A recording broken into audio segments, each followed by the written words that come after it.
Ever since I was a kid, the vampire interested me. I used to watch Buffy the Vampire Slayer, and the different types of monsters in the show really captured my imagination. The vampires were always scary to me because they looked the same as humans. Once a person found out that they were dealing with a vampire, the person usually died. The vampire could also turn a human into one of their own, which always scared me because the character that I liked could always be turned into a vampire, and the vampire would be the main enemy of the group. And that was always scary, but I could only imagine what it would feel like. If it happened to my father or a family. And this happened in 1725. There was a man by the name of Peter Blagojevich who died in 1725. He was buried, and days later he visited his son. Now when he approached his son, he knocked on the door. I'm assuming he knocked on the door and he asked his son for some food. Now his son was taken aback and was like, "Why the fuck are you still alive? We buried you a few days ago." And he said, "Can I have some food?" Peter, his dad, asked, "Can I have some food?" And his son was like, "No, you're a zombie. What are you doing here?" You know, these people are extremely religious, so they would have thought this was some type of satanic miracle. So he said, "No, you can't." Then Peter reached across the doorway and killed him. He drank his blood. He drank the blood of his own son.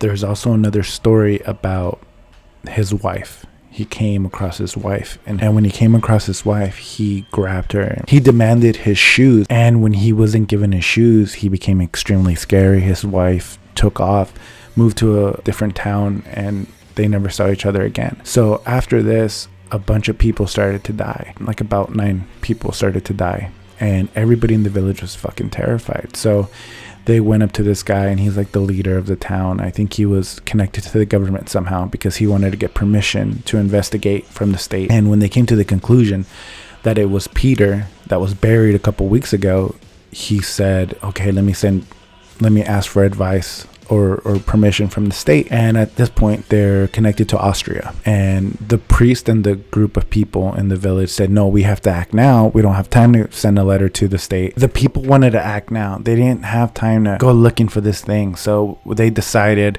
okay, this is what we're going to do. We're going to dig up Peter's grave or his coffin. So they go to Peter's coffin, and the priest gives them the blessing because you're not allowed to, dig people's dead bodies up. So they take out the body, and what they see terrifies them. The body hasn't decomposed in 2 weeks or however long he was in the ground. He hadn't been there long. His body was untouched. There was no corpse, wasn't rotting. It looked like he had just been buried. And there was another thing too. They could see the blood pulsing. He had blood around his lips, like a child drinking milk. His nails were long. His hair had kept growing. His hair grew longer, and he just looked like he was taking a nap. So the people get really scared, and this group of people become a mob, and they're like, "We need to destroy him before he kills everybody in the village." So somebody grabbed a stake and they stabbed him. Now I imagine it was the leader of the group. They probably voted on it. And when they stabbed him, his eyes opened up. His eyes looked like they were alive. And for a split second, they were alive. And he moved his arms up, and then he moved his hands back down. And he was truly dead after that. The people were terrified. So they built a perimeter of garlic around the coffin, and then they burned the actual body.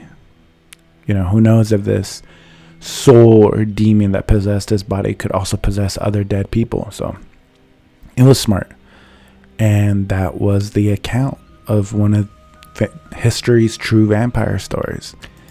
Look, I don't know if this stuff is real. I figured it's probably a little bit real. Some guy named Peter probably had a vampire infection, and like some weird thing it was like rabies or some weird contagious thing that killed 10 people, including his son and himself.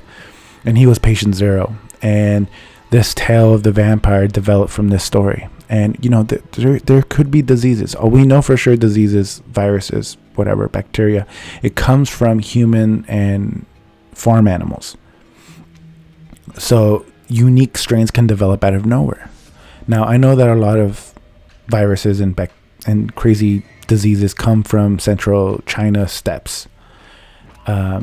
And some developed in Europe. But I believe that this whole vampire tale, I think it was real. No, I'm just kidding. I don't know. I hope it's real. Like I wasn't trying to talk scary either. I just found my voice right now. Literally, I feel so much better as I tell this story. But I figured that the tired voice sounds scarier than my regular voice, as you can tell, because I'm just talking like a regular dude. I don't know what happened. I just woke up right now. I drank an energy drink before I did this, and I think it's just hitting me. So, yeah, that's the story. It's I thought it was a cool short vampire story. I actually was researching I wanted to see how old the vampire. Apparently, vampire stories are like pretty recent. They're pretty modern. That error that you just heard right now is because I was going to try to say recent and modern at the same time, and that happens often because my brain is screwed up. You should see the way I write notes. Sometimes I combine, that and the in one word, and it looks strange. But anyways, rambling.